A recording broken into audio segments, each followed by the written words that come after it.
Shalom Bapak Ibu, Saudara-saudara yang terkasih dalam Tuhan Yesus, segenap jemaat GKI Jatinegara dan juga Bajang Bintara yang dikasihi Tuhan. Sungguh bersyukur kepada Tuhan, di mana hari ini Tuhan memberikan kesempatan bagi kita untuk beribadah kepadanya di rumah masing-masing secara online. Saya mengundang Bapak Ibu sekalian untuk bangkit berdiri. Kita akan menaikkan satu pujian bagi Tuhan. Besar setiamu.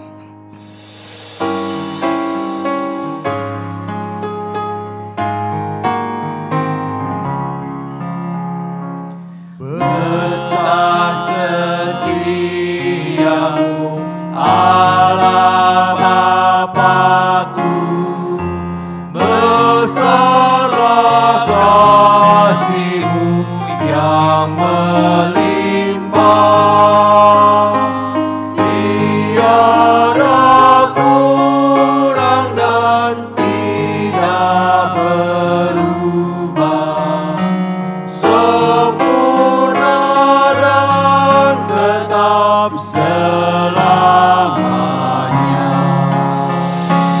Besar setiamu, besar setiamu, tiap pagi berikan rahmat baru. Segala yang ku perlu Kau sediakan. Besar setiamu kepadaku. Musim pun berganti, musim apapun, hari pun berganti, hari baru. Alam semesta dan semua ciptaan-Mu menyaksikan kasih setia-Mu. Besar setiamu, Besar setiamu, besar setiamu, tiap pagi berikan rahmat baru. Segala yang ku perlu Kau sediakan. Besar setiamu kepadaku. pengampunan dosa, beri damai kekal. Kau menghibur dan Kau menuntunku. Pengampunan dosa, beri damai kekal. Kau menghibur dan Kau menuntunku. Kekuatan dan pengharapan kelak, kasih setiamu selamanya. Besar setiamu, Besar besar setiamu, setiamu, besar setiamu, tiap pagi berikan rahmat baru. Segala yang ku perlu Kau sediakan. Besar setiamu kepadaku.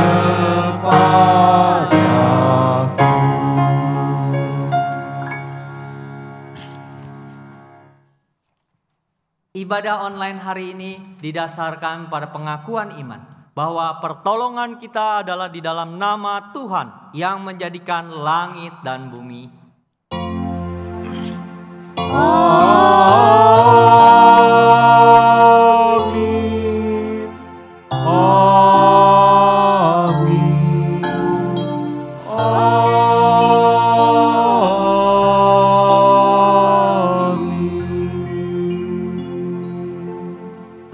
Yesus beserta saudara. Dan beserta saudara juga. Jemaat dipersilakan duduk kembali. Kita patut bersyukur dan berterima kasih kepada Tuhan Yesus yang telah rela berkorban di atas kayu salib untuk menghapus dosa-dosa kita. Allah kita adalah Allah yang setia, yang mengampuni segala dosa kita. Ketika kita datang dan meminta pengampunan kepadanya. Dalam Mazmur 86 ayat yang kelima. Sebab Engkau ya Tuhan baik dan suka mengampuni dan berlimpah kasih setia bagi semua orang yang berseru kepadamu. Baiklah kita menaikkan pujian hati sebagai hamba.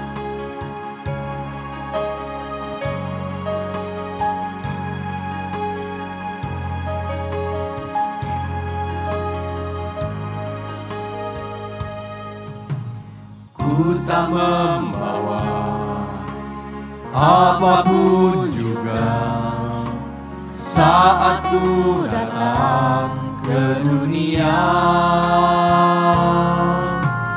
Ku tinggal semua pada akhirnya saat ku kembali ke surga.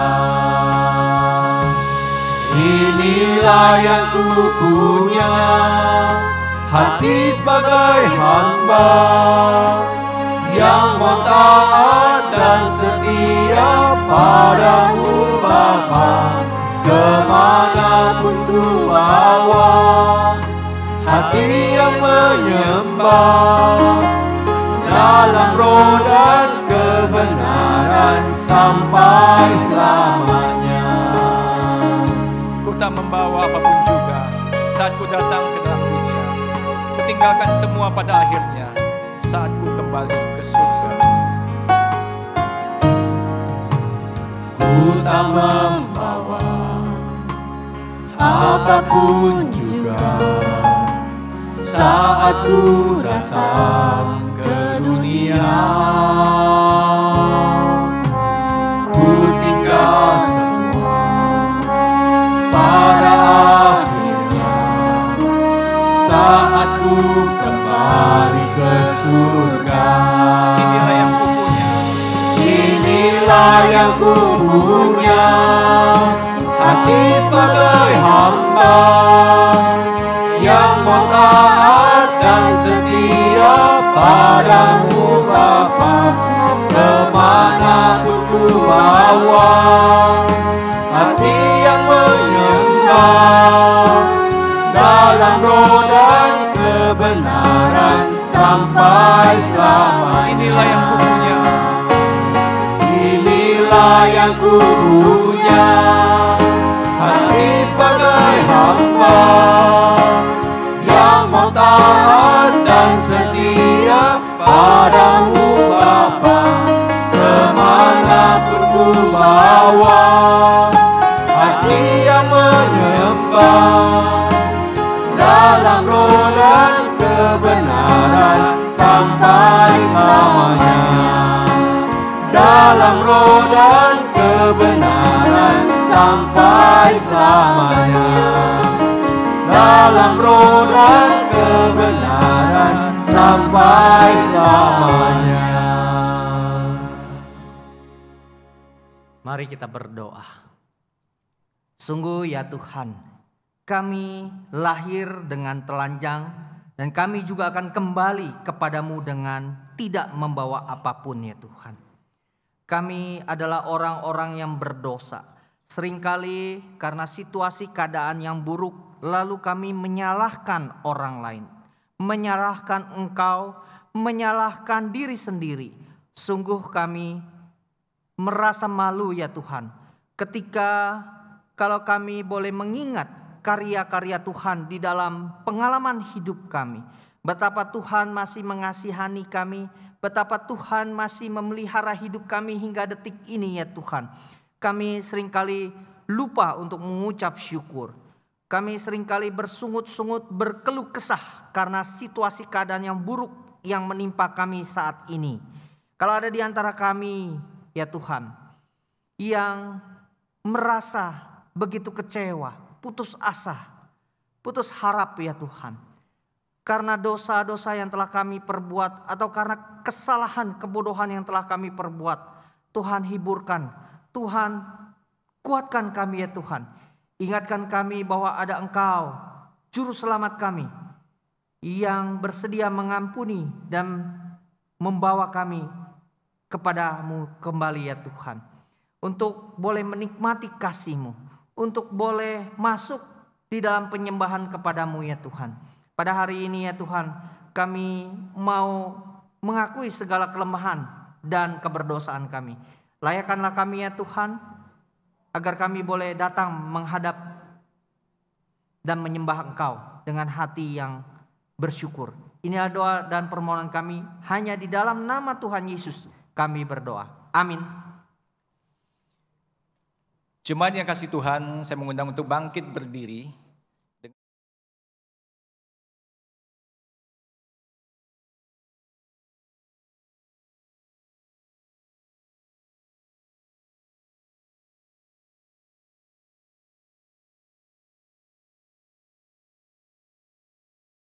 Berita anugerah dari Tuhan. Syukur kepada Allah. Kita tetap berdiri, marilah kita agungkan Tuhan, kita menyanyikan kasih setiamu.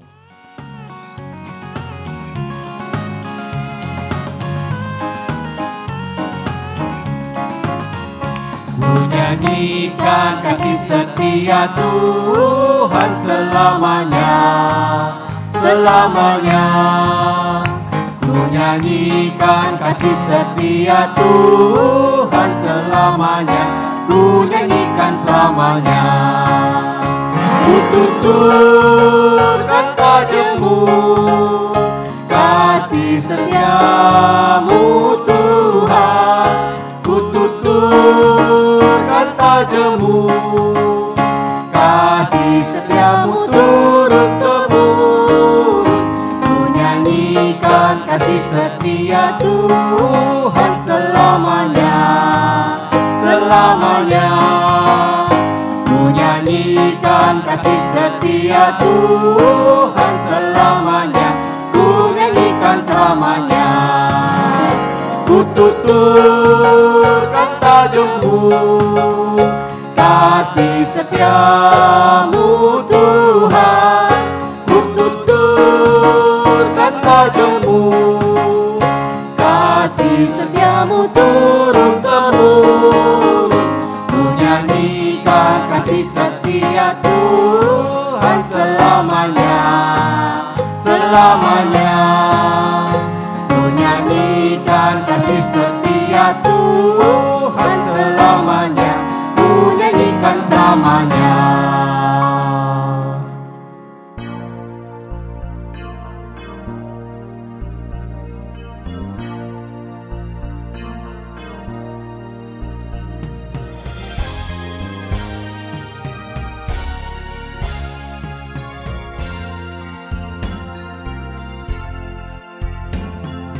Terang kasih Tuhan memancar kegelapan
Tuhan, kita bersyukur pada pagi hari ini firman Tuhan akan disampaikan oleh penginjil Lukman dengan tema mentalitas menyalakan. Sebelumnya marilah kita mempersiapkan hati kita. Kita akan menaikkan pujian bagi Tuhan. Aku hendak bersyukur.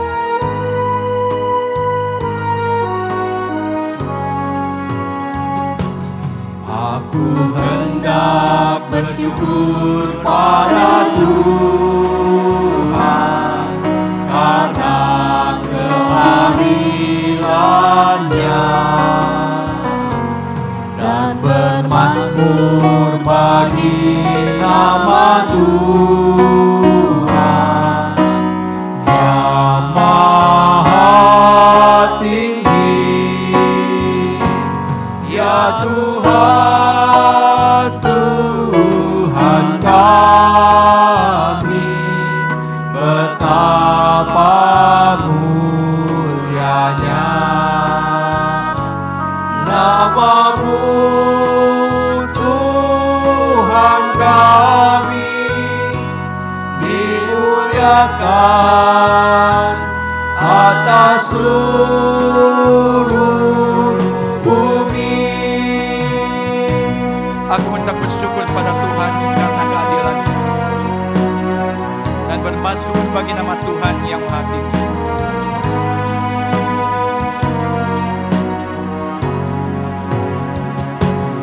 Aku hendak bersyukur pada Tuhan karena keadilan-Nya dan bermazmur bagi nama Tuhan yang Maha Tinggi. Ya Tuhan, Tuhan kami, betapa mulianya nama-Mu, Tuhan kami, dimuliakan atas seluruh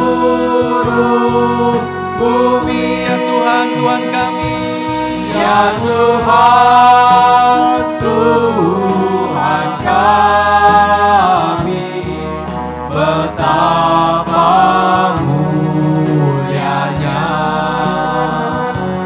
nama-Mu, Tuhan kami, dimuliakan,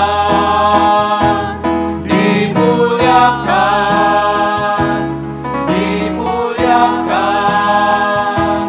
atas seluruh bumi. Kita masuk di dalam doa firman Tuhan. Bapa di dalam surga, puji syukur dan terima kasih kalau pada pagi hari ini ya Tuhan, kami boleh kembali lagi memuji menyembah Engkau. Kami boleh mendengarkan sabda kebenaran firman Tuhan diberitakan. Bila firman Tuhan itulah yang menguduskan kami, mengubahkan kami dari hal-hal yang buruk menjadi lebih baik dan semakin serupa akan Yesus Kristus. Biarlah kami dijauhkan dari hal-hal yang buruk ya Tuhan, terutama untuk kebiasaan-kebiasaan yang buruk yang selama ini telah mengikat kami. Tuhan, Kau lepaskan kami dari segala dosa yang melukai hati-Mu maupun sesama kami. Oleh sebab itu ya Tuhan, kami bukan hanya mau mendengarkan firman-Mu, tetapi kami juga mau menjadi pelaku firman-Mu. Tuhan tolong kami, Tuhan bimbing kami, Tuhan pimpin kami. Di dalam nama Tuhan Yesus kami mengundang Roh-Mu bekerja. Amin. Jemaat persilakan duduk kembali.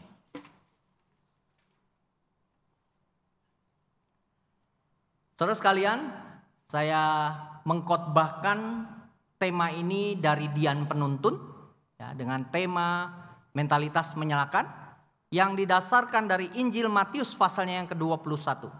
Injil Matius pasalnya yang 21, saya akan membacakannya sampai ayatnya yang ke-32.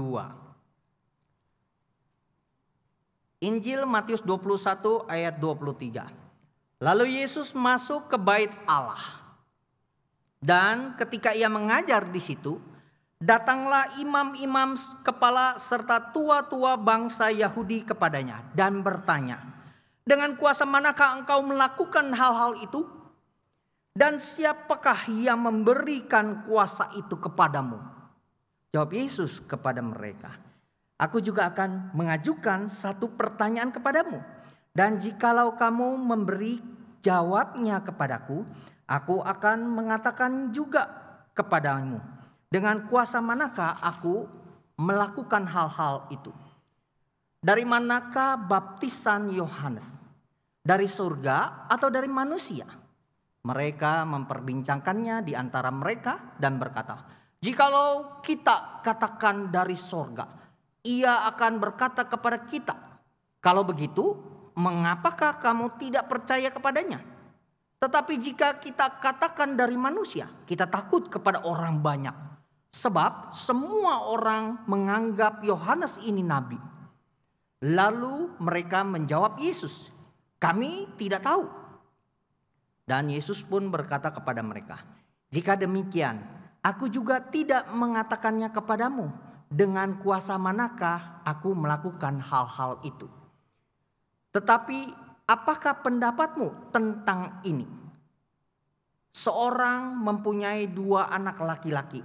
Ia pergi kepada anak yang sulung dan berkata, 'Anakku, pergi dan bekerjalah hari ini dalam kebun anggur.' Jawab anak itu, 'Baik Bapa,' tetapi ia tidak pergi. Lalu orang itu pergi kepada anak yang kedua dan berkata demikian juga. Dan anak itu menjawab, 'Aku tidak mau.' Tetapi kemudian ia menyesal lalu pergi juga. Siapakah di antara kedua orang itu yang melakukan kehendak ayahnya?" Jawab mereka, "Yang terakhir." Kata Yesus kepada mereka, "Aku berkata kepadamu, sesungguhnya pemungut-pemungut cukai dan perempuan-perempuan sundal akan mendahului kamu masuk ke dalam kerajaan Allah. Sebab Yohanes datang untuk menunjukkan jalan kebenaran kepadamu, dan kamu tidak percaya kepadanya. Tetapi pemungut-pemungut cukai dan perempuan-perempuan sundal percaya kepadanya. Dan meskipun kamu melihatnya, tetapi kemudian kamu tidak menyesal dan kamu tidak juga percaya kepadanya." Demikianlah Injil Yesus Kristus. Yang berbahagia ialah yang mendengarkan firman Tuhan dan memeliharanya dalam kehidupannya sehari-hari. Haleluya. Haleluya. Haleluya. Haleluya.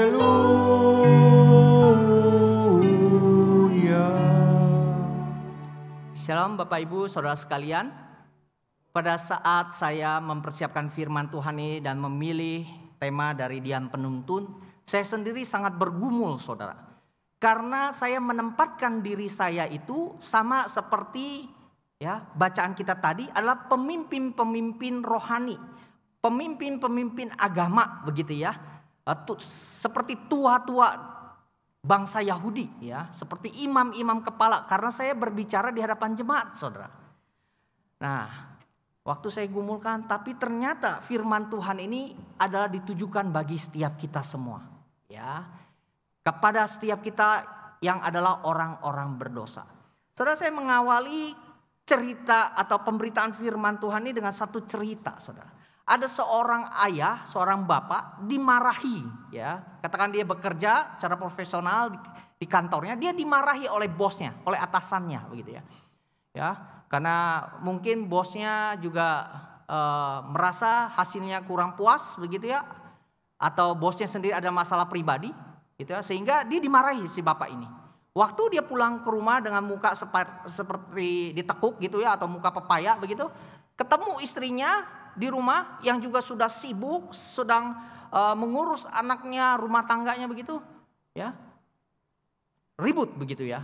Bukannya disapa baik-baik, ya, ribut ya. Suami udah diceramain bosnya, pulang ke rumah diceramain istrinya juga udah mumet gitu ya, marah begitu ya. Kemudian orang tua ini juga marah terhadap anak-anak. Mungkin karena hasil pembelajarannya kurang baik begitu ya. Nah anaknya mau marah ke siapa saudara? Anaknya marah ke peliharaannya ya. Ada anjing ya, anjingnya dipukuli begitu ya. Nah anjingnya bingung, anjingnya mau ngapain gitu ya. Ya anjingnya marah juga. Semua perabotan benda-benda barang yang ada di rumah dia gigitin saudara. Slide saya nggak keluar ya. Ada. Bukan yang ini, sorry. Nah ini saudara. Ya, jadi saling menyalahkan gitu. Ya anjingnya bingung mau menyalahkan siapa. Dia gigit itu sepatu bosnya, ya, sepatu majikannya, ya, sepatu sendal semua digigitin, perabot sofa digigitin gitu ya. Bikin kacau balau lah rumah itu, begitu saudara. Nah ini adalah kebiasaan manusia yang berdosa saudara. Termasuk diri saya juga saudara. Dan ini sudah diwariskan oleh nenek moyang kita. Ya ketika Adam dan Hawa ditanya oleh Tuhan, kemanakah engkau, siapa yang memberi tahu engkau bahwa engkau telanjang begitu ya. Si Adam menyalahkan, nih perempuan yang kau tempatkan di sisiku, dialah yang memberiku makan buah pengetahuan yang baik dan jahat saudara. Dan ternyata Adam bukan hanya menyalahkan istrinya Hawa, tetapi menyalahkan Tuhan yang menempatkan dia di sisinya, di sampingnya. Kemudian ular menyalahkan siapa saudara? Hawa menyalahkan siapa? Hawa menyalahkan si ular saudara. Dan seterusnya kita tahu ya. Sampai akhirnya Kain membunuh Habel adiknya gitu ya. Jadi kebiasaan menyalahkan itu sudah diwariskan dari sononya. Sudah menjadi natur manusia berdosa saudara. Ya. Kita menyalahkan satu sama lain karena keadaan yang tidak baik. Kita juga cenderung menyalahkan diri kita. Dan lebih parah lagi kita menyalahkan Tuhan saudara. Tapi sebenarnya apa sih yang dikehendaki oleh Allah? Ya Allah menghendaki kita bertobat justru dari mentalitas yang saling menyalahkan saudara. Kita harus bertobat. Ya. Tapi pertanyaannya saudara, bagaimana kita bisa terlepas dari kebiasaan buruk ini? Kebiasaan menyalahkan pihak lain. Kebiasaan menyalahkan orang lain.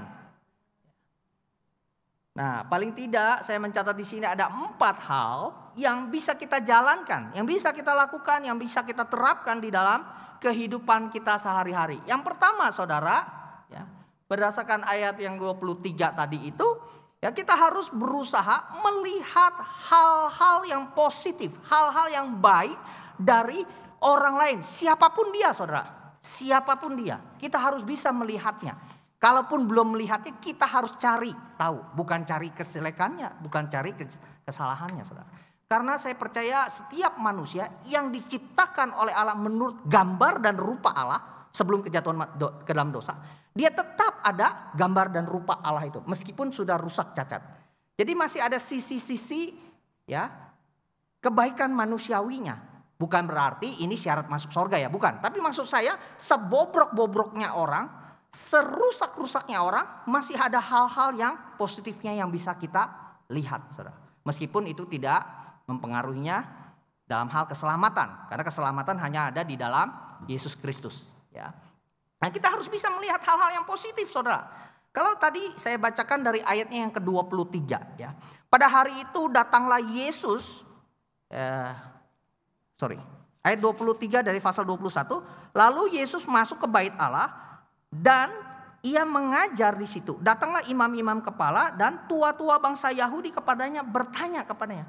Saudara, Tuhan Yesus itu adalah rabi jalanan. Dia bukan duduk di dalam struktur Sanhedrin atau majelis agama, bukan. Dia bukan seorang imam besar, bukan tua-tua Yahudi.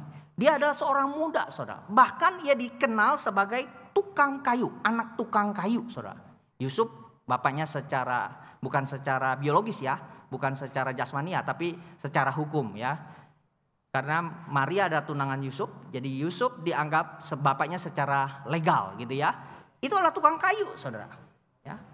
Nah, saudara, pertanyaan tua-tua bangsa Yahudi dan imam-imam kepala itu adalah pertanyaan tentang kuasa, saudara. Kuasa manakah? Siapakah yang memberikan kuasa itu, saudara? Untuk engkau lakukan hal-hal itu. Hal-hal apa yang dimaksud oleh tokoh ulama Yahudi ini? Oleh pemimpin agama Yahudi. Yaitu kalau kita melihat dari ayat 1, saudara, tadi saya tidak bacakan. itu mencakup ya waktu Tuhan Yesus masuk ke kota Yerusalem, ya naik keledai itu, keledai Buddha gitu. Tuhan Yesus itu menerima puji-pujian dari bangsa itu. Banyak orang, ya karena dalam masa itu banyak orang berkumpul di Yerusalem. Kemudian Tuhan Yesus menyembuhkan orang sakit di ayat 14. Orang yang buta, timpang kakinya disembuhkan oleh Tuhan Yesus. Ia juga membersihkan bait Allah. Bait Allah dibersihkan dari pedagang-pedagang itu.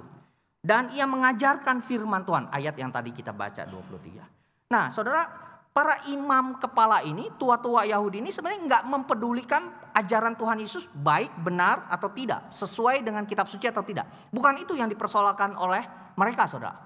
Yang dipersoalkan mereka itu adalah atas otoritas siapa.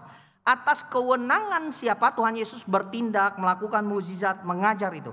Karena secara resmi, secara struktural Tuhan Yesus itu bukan imam, bukan juga ahli Taurat saudara. Dia itu ya pengajar jalanan aja, keliling, pengkhotbah keliling begitu. Anak tukang kayu begitu. Bukan siapa-siapa bagi mereka.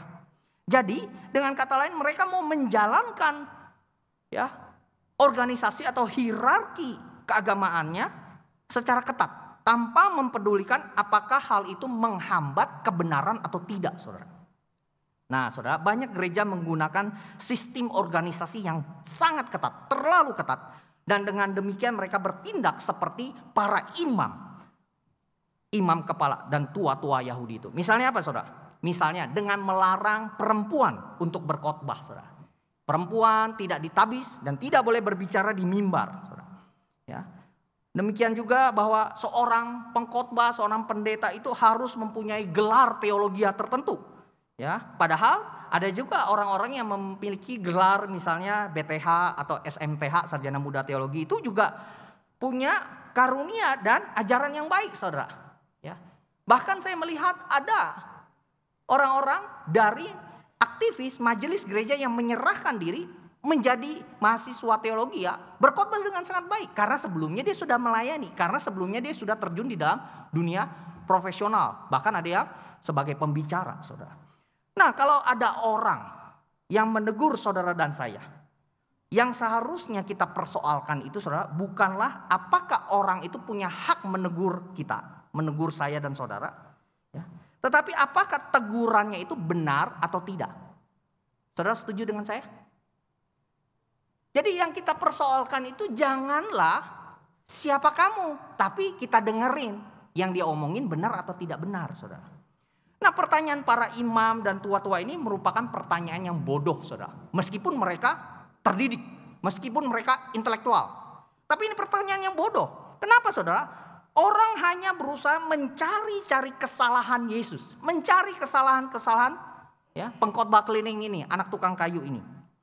Yang bagi mereka itu bukan siapa-siapa. Sehingga orang yang hanya berusaha mencari-cari kesalahan memang seringkali bertindak bodoh saudara. Ya, mujizat-mujizat yang Tuhan Yesus lakukan di ayat 14 misalnya menyembuhkan orang sakit gitu ya, orang buta dan timpang, seharusnya jelas membuktikan keilahian Yesus Kristus dan itulah otoritasnya, kuasanya, kewenangannya saudara. Pertanyaan yang mereka ajukan itu sebetulnya merupakan pertanyaan yang penting sebenarnya. Asalkan diajukan dengan motivasi yang baik. Motivasi mereka ini adalah motivasi untuk menjatuhkan soalnya. Motivasi untuk memperburuk ya. Atau merusakkan nama baik seseorang. Gitu ya. Nah pertanyaan itu kalau ditanyakan diajukan dengan motivasi yang baik. Ya, misalnya begini nih.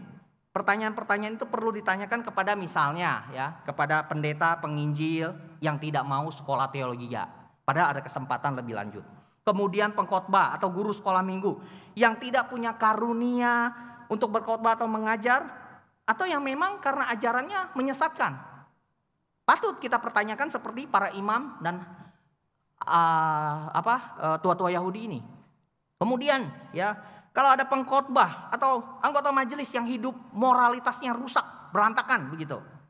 Patut kita tanyakan. Jadi asal motivasi kita itu baik begitu. Membawa orang kepada kebenaran.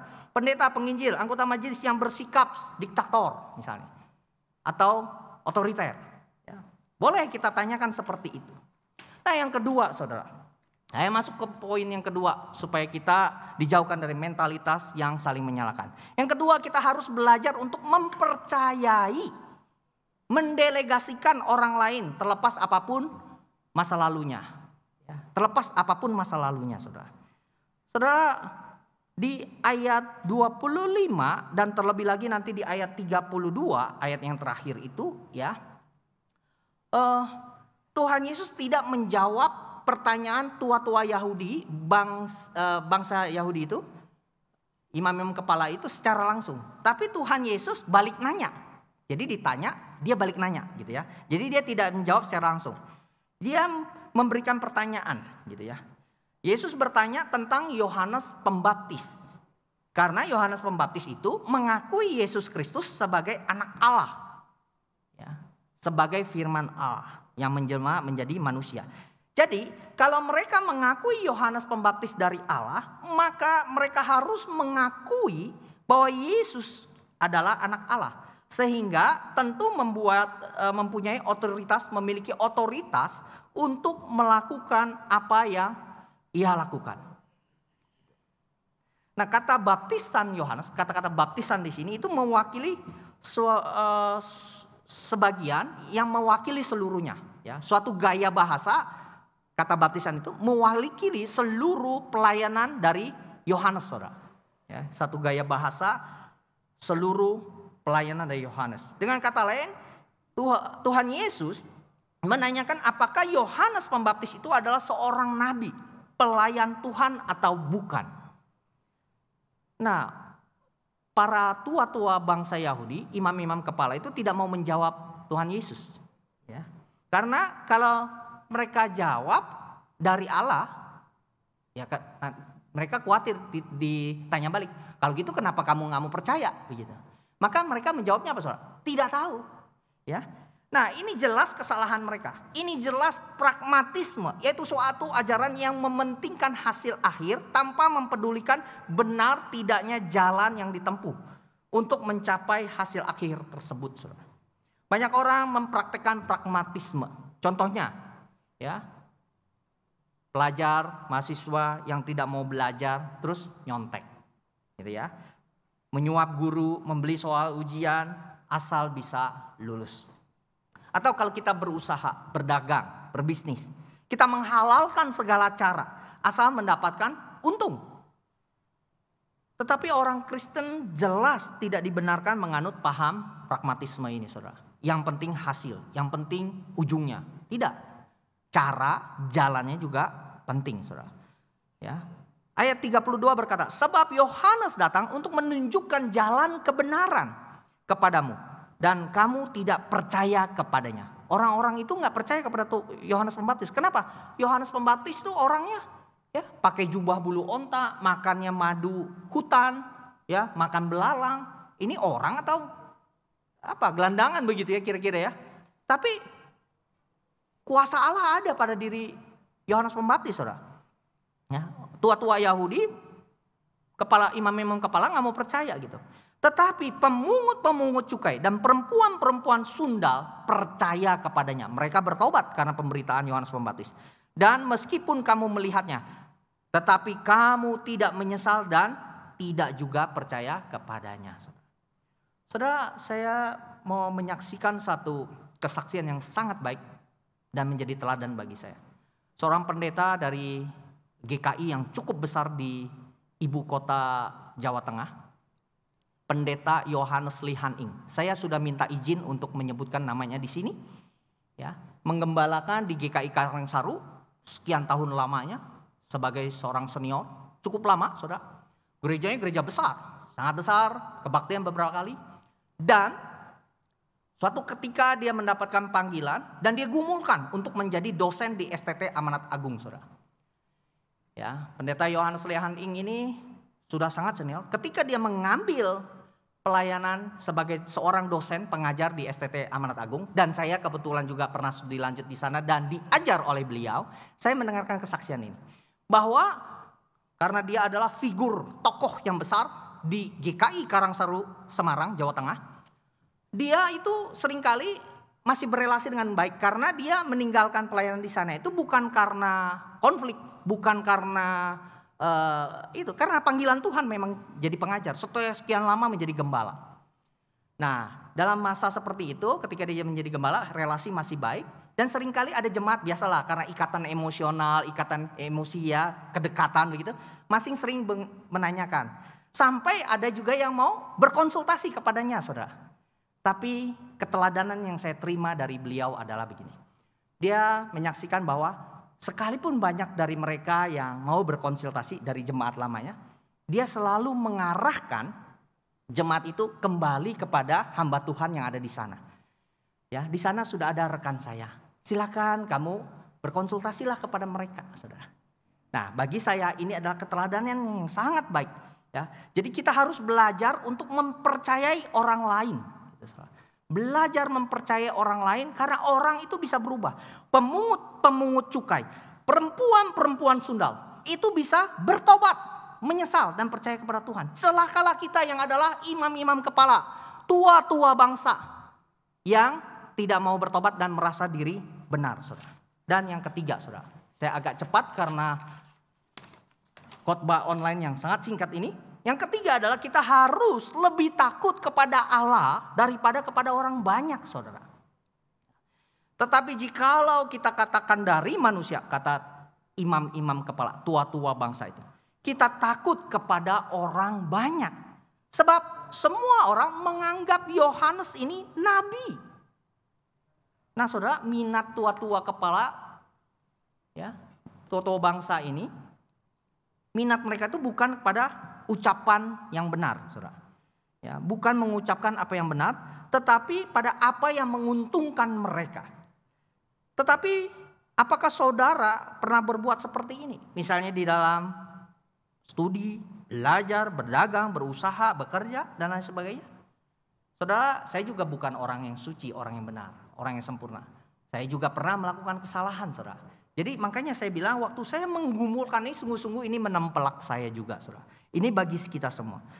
Nah, tua-tua bangsa Yahudi, imam-imam kepala ini adalah orang-orang yang menekankan taktik, politik, strategi, kebijaksanaan duniawi sehingga mereka tidak mempedulikan kebenaran, saudara. William Barclay berkata, kalau seseorang mempersoalkan keuntungan, manfaat lebih dari prinsip, pertanyaannya bukanlah apakah kebenaran itu. Sama seperti Pontius Pilatus, apakah kebenaran itu? Tapi sebenarnya dia gak mau dengar. Dia cuma nanya tapi dia gak mau dengar. Akhirnya Tuhan Yesus disalibkan. Nah, tetapi yang ditanyakan tuh apa yang aman untuk dikatakan. Ya. Kalau seseorang mengetahui kebenaran, ia wajib mengatakannya. Sekalipun langit harus runtuh, saudara. Sekalipun langit harus runtuh.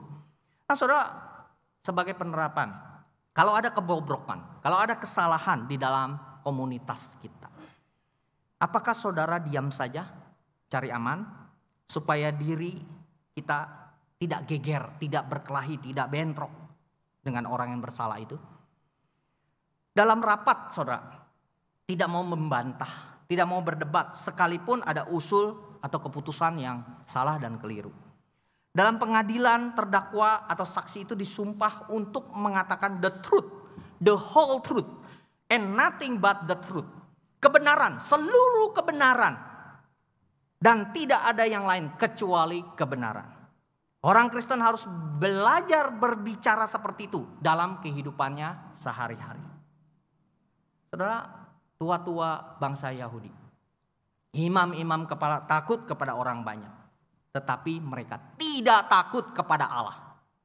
Mereka tidak takut kepada Allah. Sehingga mereka berani berdusta, berbohong. Dan menggunakan taktik, strategi, hal-hal yang duniawi. Saudara, firman Tuhan di dalam Injil Matius pasal 10 ayat 28 berkata demikian. Janganlah engkau takut kepada mereka yang dapat membunuh tubuh, tetapi yang tidak berkuasa membunuh jiwa. Takutlah terutama kepada Dia yang berkuasa membinasakan baik jiwa maupun tubuh di dalam neraka. Dan yang terakhir, saudara, yang keempat, kita harus melakukan kehendak Bapa dengan mengikuti jalan kebenaran. Sebab Yohanes datang untuk menunjukkan jalan kebenaran itu. Ayat 32. Saudara, apa arti kata mendahului kamu masuk ke dalam kerajaan Allah. Ayat 31. Artinya saudara, mereka lebih baik daripada kamu. Perempuan-perempuan Sunda, pemungut-pemungut cukai itu lebih baik daripada kamu. Hai bangsa-bangsa, tua-tua bangsa Yahudi. Hai imam-imam kepala. Mereka ketika mendengarkan Injil kebenaran mereka mau bertobat. Tapi engkau tidak mau. Jadi dengan perumpamaan ini Tuhan Yesus membandingkan tokoh agama yang selalu dianggap dirinya baik itu, menganggap diri mereka baik, dengan sampah masyarakat yang mau bertobat. Ya, pemungut cukai dan perempuan-perempuan Sundal itu sampah masyarakat pada waktu itu. Dan bagi kita juga sampai sekarang perempuan Sundal juga gitu ya. Ya, dianggap sampah masyarakat. Nah, itu bagi Tuhan Yesus lebih baik daripada imam-imam kepala dan tua-tua bangsa Yahudi. Karena apa? Karena orang-orang yang dianggap sampah masyarakat ini ketika berhadapan dengan kebenaran, jalan kebenaran, mereka bertobat saudara. Sedangkan mereka yang di atas itu menganggap diri benar dan tidak mau bertobat. Nah saudara, merekalah yang mendapatkan berkat kerajaan Allah. Kamu tidak. Kata-kata mendahului secara implisit menunjukkan bahwa para tokoh ulama Yahudi itu belum tertutup harapannya untuk masuk ke dalam kerajaan Allah. Asalkan mereka mau bertobat dan merendahkan diri. Saudara, setiap kita, apapun status, kedudukan, posisi kita saat ini, kalau kita mau bertobat, maka kita pun mendapatkan pengampunan itu dan boleh masuk ke dalam kerajaan Allah. Penerapan untuk zaman kita saat ini, saudara. Ada orang-orang yang dulu tidak peduli kepada Tuhan Yesus, tidak peduli kepada Injilnya, tidak peduli kepada kebenaran, tidak peduli kepada gereja kekristenan dan dosa dan lain sebagainya. Tetapi mereka akhirnya bertobat dan menjadi seorang Kristen yang baik. Ada juga orang-orang yang dari kecil sudah menjadi Kristen dalam tanda petik, dari dalam kandungan, dari kecil udah sekolah minggu dan terus lain sebagainya. Ya, sudah dibaptis, sudah pergi ke gereja, melayani bahkan di gereja dan kelihatannya bagus, tetapi sebetulnya mereka belum percaya. Mereka tidak cinta Tuhan, mereka tidak mentaati Tuhan dan sebagainya. Saudara termasuk golongan yang mana? Saudara dan saya termasuk golongan yang mana, saudara? Saya menutup khotbah ini dengan satu kisah. Ya. Ini sebenarnya artikelnya ada, kalau kita ketik mengapa orang tetap merasa benar walaupun sejatinya salah, di Google itu keluar artikel bahasa Indonesia itu seribuan lebih. Itu merujuk kepada artikel aslinya dalam bahasa Inggris. Ya, saudara ketiknya, mengapa orang tetap merasa benar walaupun sejatinya bersalah. Ini kisah nyata, saudara. Diangkat menjadi buku, novelnya itu sebelah kiri, dan sebelah kanan itu filmnya dalam bahasa Perancis. Diangkat dari kisah nyata. Pada tahun 1894, sebuah surat telah disobek-sobek, ditemukan di keranjang sampah oleh staf dari seorang jenderal Perancis. Maka dilakukan investigasi besar-besaran untuk mengetahui siapa yang lewat bukti surat itu telah menjual rahasia militer Perancis ke pihak Jerman.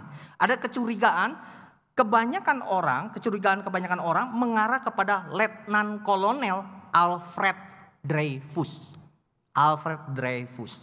Dreyfus tidak punya track record yang tercela.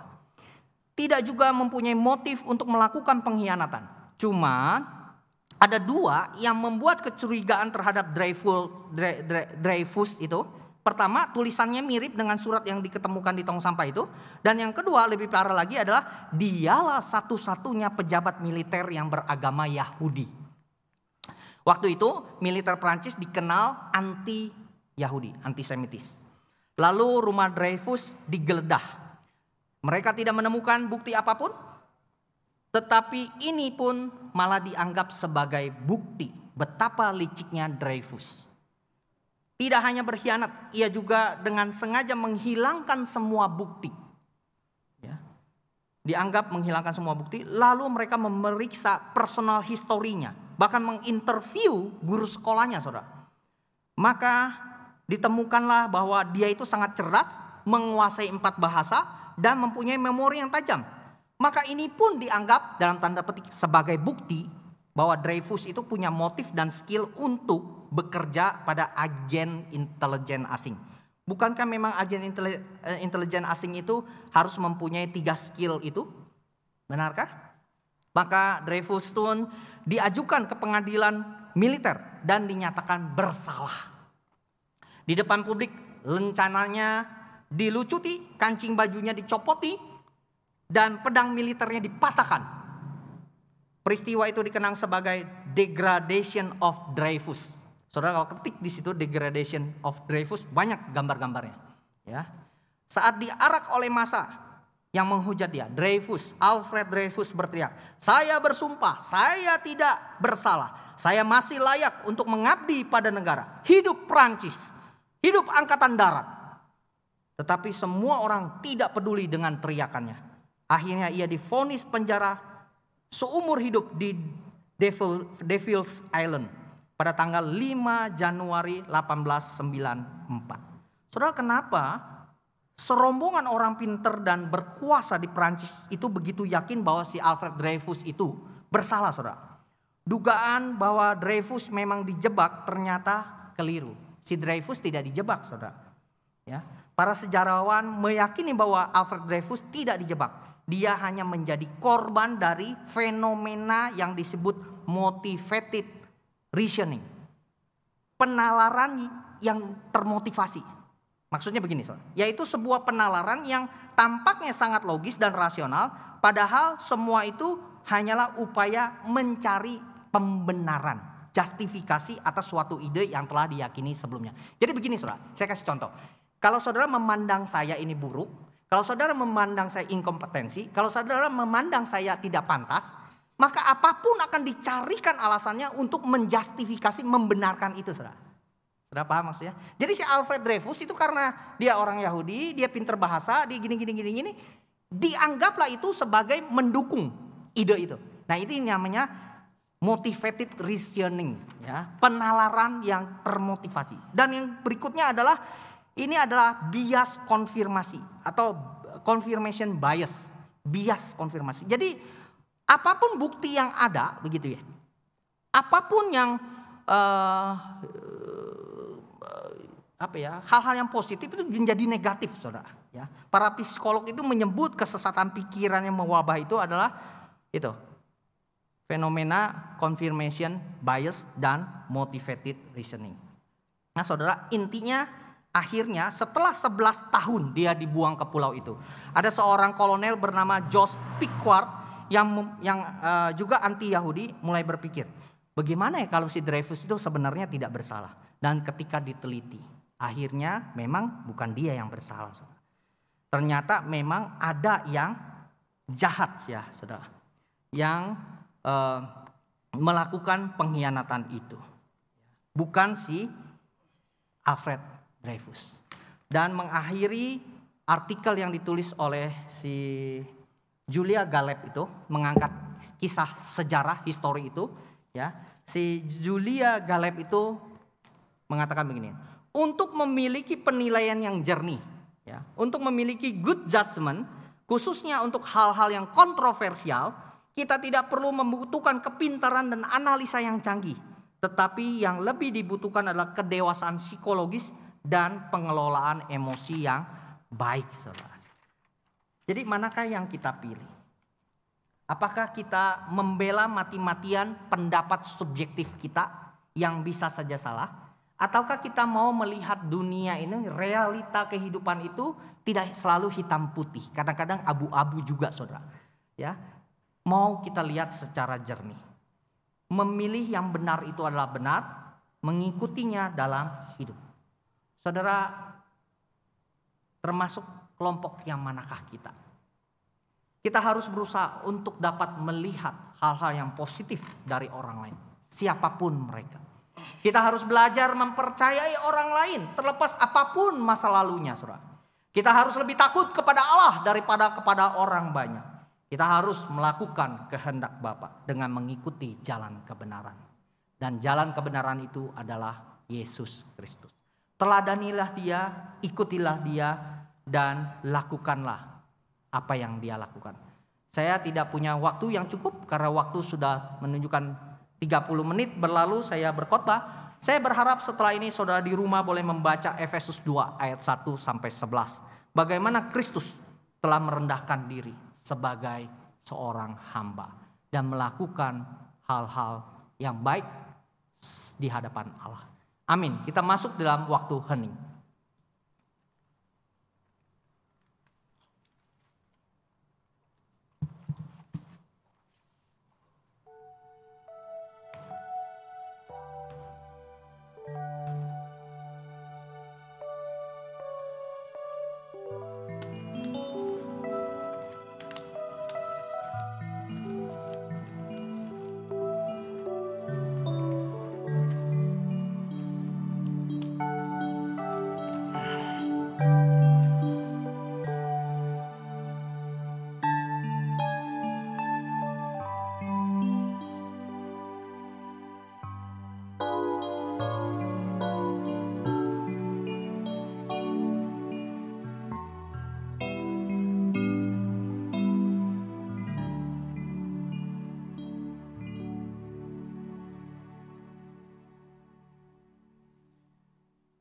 Jemaat yang dikasihi Tuhan yang berada di rumah, saya mengundang untuk bangkit berdiri. Marilah kita bersama-sama umat Allah di masa lampau, masa kini dan masa depan mengingat pada baptisan pengakuan iman menurut pengakuan iman rasuli. Kita bersama-sama mengikrarkannya, pengakuan iman rasuli. Aku percaya kepada Allah, Bapa yang Maha Kuasa, Pencipta langit dan bumi, dan kepada Yesus Kristus anaknya yang tunggal Tuhan kita, yang dikandung daripada Roh Kudus, lahir dari Maria, yang menderita sengsara di bawah pemerintahan Pontius Pilatus, disalibkan, mati dan dikuburkan, turun ke dalam kerajaan maut, pada hari yang ketiga bangkit pula dari antara orang mati, naik ke surga, duduk di sebelah kanan Allah, Bapa yang Maha Kuasa, dan dari sana ia akan datang untuk menghakimi orang yang hidup dan yang mati.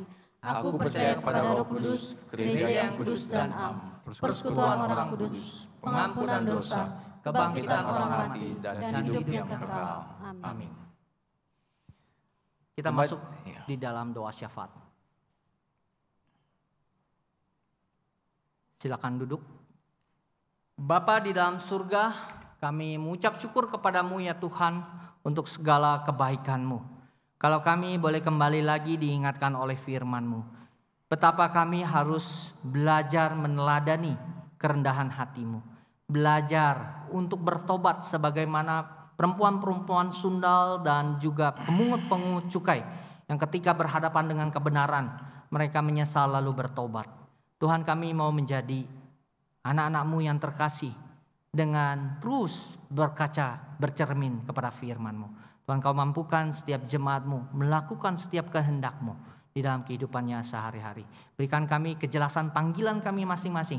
Bagaimana kami harus berperan di tengah-tengah gereja masyarakat dalam situasi kondisi pandemik seperti sekarang ini. Tidak mudah memang, tapi Tuhan berikan hikmat. Kami mohon ya Tuhan, Kau berkati setiap jemaat-Mu yang bergumul di dalam penghidupannya, di dalam usaha bisnisnya yang tidak mudah pada saat ini ya Tuhan. Agar mereka boleh tetap berkarya.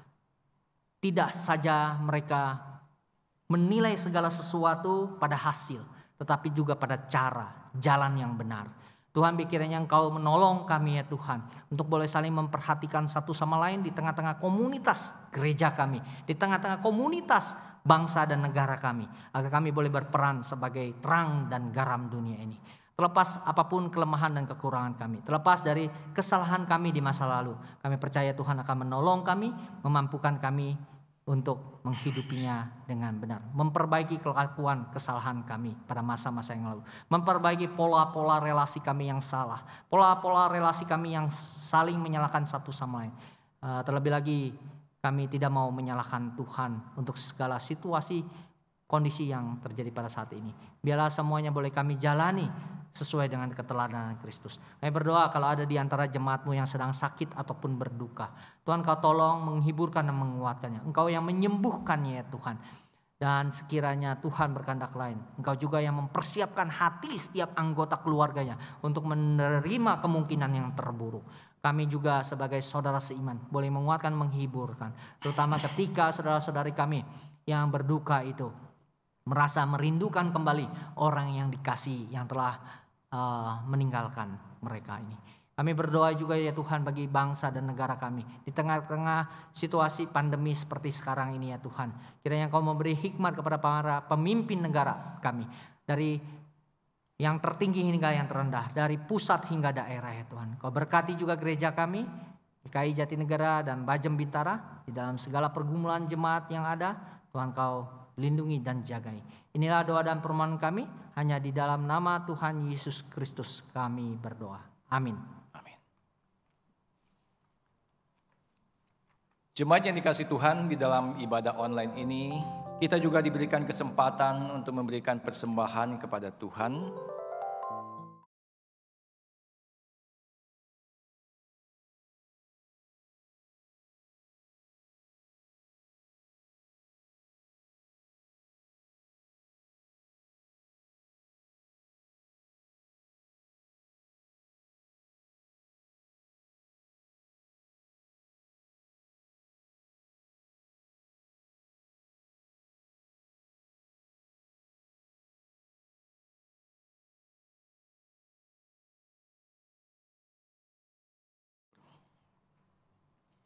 Bapa kami bertata di dalam surga, kami bersyukur dan terima kasih ya Bapa, jika hari ini kami boleh datang beribadah kepada Engkau dan juga memuji Tuhan untuk mendengarkan firman-Mu. Terima kasih ya Bapa, Engkau juga berikan kami kesempatan untuk memberikan persembahan kepada Tuhan, kepada pekerjaan Tuhan. Kiranya Tuhan pakailah persembahan kami yang tulus untuk pekerjaan Tuhan. Terima kasih ya Bapa, kami serahkan semuanya ini hanya dalam nama Tuhan Yesus kami berdoa. Amin. Saya mengundang Bapak Ibu sekalian yang berada di rumah untuk bangkit berdiri. Di akhir ibadah ini, baiklah kita akan tetap setia, tetap bersandar kepada Tuhan. Dan sebagai komitmen kita akan menaikkan satu pujian. Ku mau berjalan dengan Tuhanku.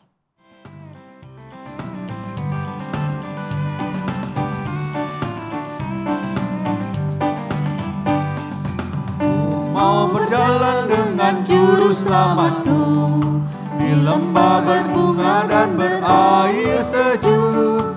Ya kemana juga aku mau mengikutnya, sampai aku tiba di negeri makan. Ikut Tuhan Yesus, ku tetap mendengar dan mengikutnya. Ikut Tuhan Yesus, ya kemana juga ku mengikutnya. Ku mau berjalan dengan juru selamatku di lembah gelap dan badai yang menderu. Aku takkan takut di bahaya apapun, biar ku hidup di tangan Tuhanku. Ikut Tuhan Yesus, ku tetap mendengar dan mengikutnya. Ikut Tuhan Yesus, ya kemana juga ku mengikutnya.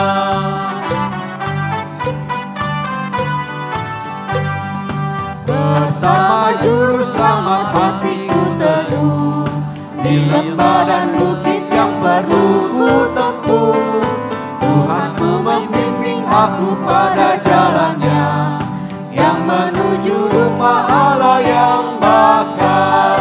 Ikut Tuhan Yesus, ku tetap mendengar dan mengikutnya. Ikut Tuhan Yesus, ya kemana juga ku mengikutnya. Arahkanlah hatimu kepada Tuhan. Kami mengarahkan hati kami kepada Tuhan. Jadilah saksi Kristus. Syukur kepada Allah. Terpujilah Tuhan. Sekarang dan selamanya. Terimalah janji berkat firman Tuhan ini. Tuhan memberkati engkau dan melindungi engkau. Tuhan menyinari engkau dengan wajahnya dan memberi engkau kasih karunia. Tuhan menghadapkan wajahnya kepadamu dan memberi engkau damai sejahtera. Haleluya. Haleluya, haleluya, haleluya, haleluya, haleluya, amin, amin, amin.